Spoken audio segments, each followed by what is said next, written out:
to the age of 2 and above should be wearing a mask. Non-vaccinated people should be wearing a mask because COVID has not left our community. And then Liam?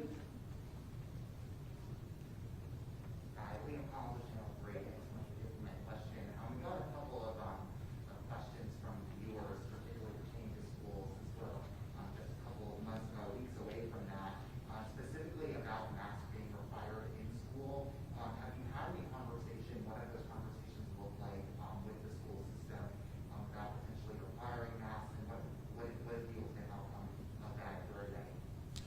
Our recommendation as a health department is to follow CDC guidance for opening schools safely. And that's what we refer school systems to. They ultimately, make their decision, what guidance they follow, but that is our recommendation.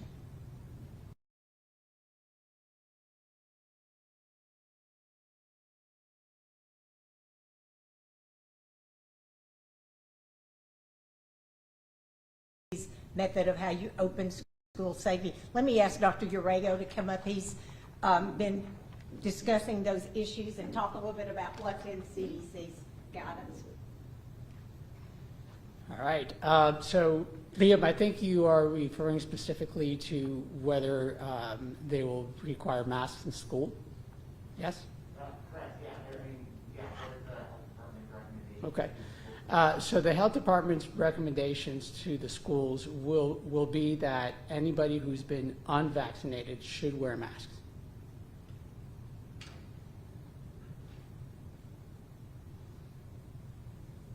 Do we have any further questions? Brian?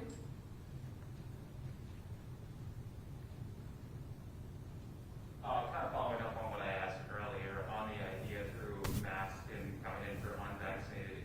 Is there a possibility of us coming back to a mask mandate for Hamilton County if this doesn't change?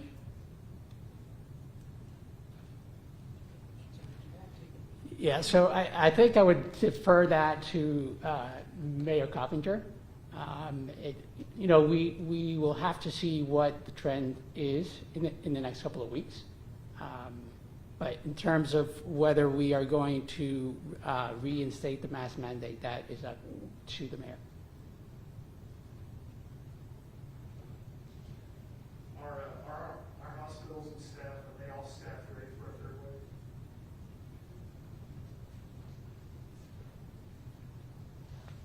Well, excuse me, I would always want hospitals to speak for themselves on that. So I would direct you to, each hospital system.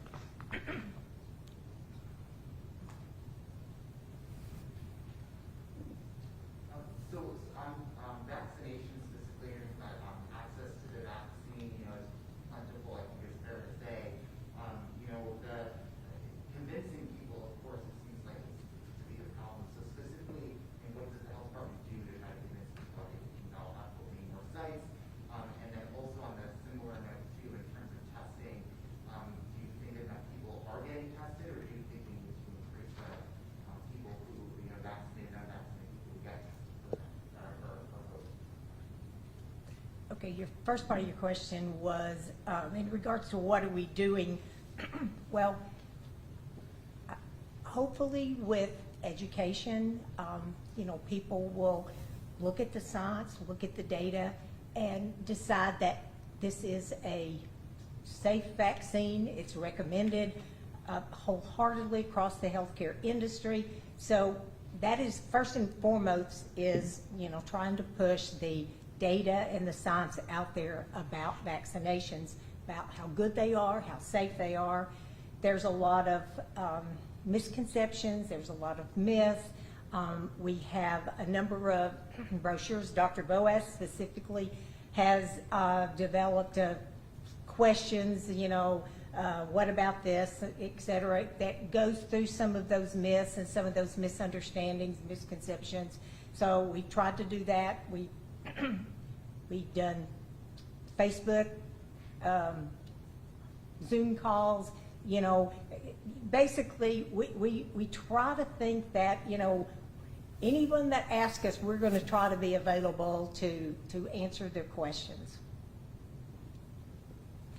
And the second one was about testing. Yeah, so I mean, does the health department think enough people are getting tested?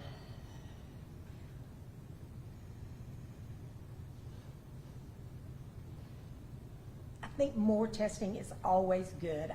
I think that probably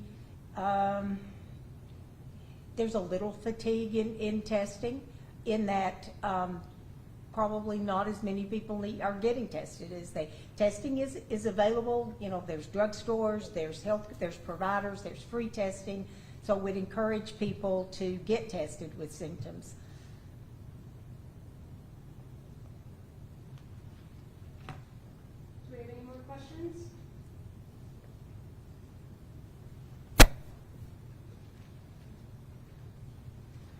All right, we will have a closing statement from Becky Barnes.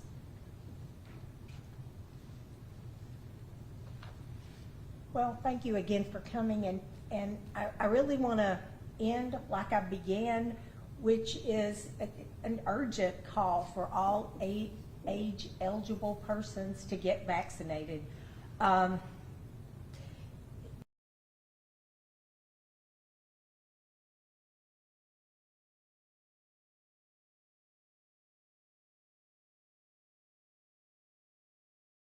You to continue to wear a mask to protect yourself and your community. So those are the two tools that we have: socially distanced, wearing masks. And you're going to think I can't do math. So that's three tools are the main tools that we have: the socially distance, wearing a mask, and vaccinations. So, and again, thank you.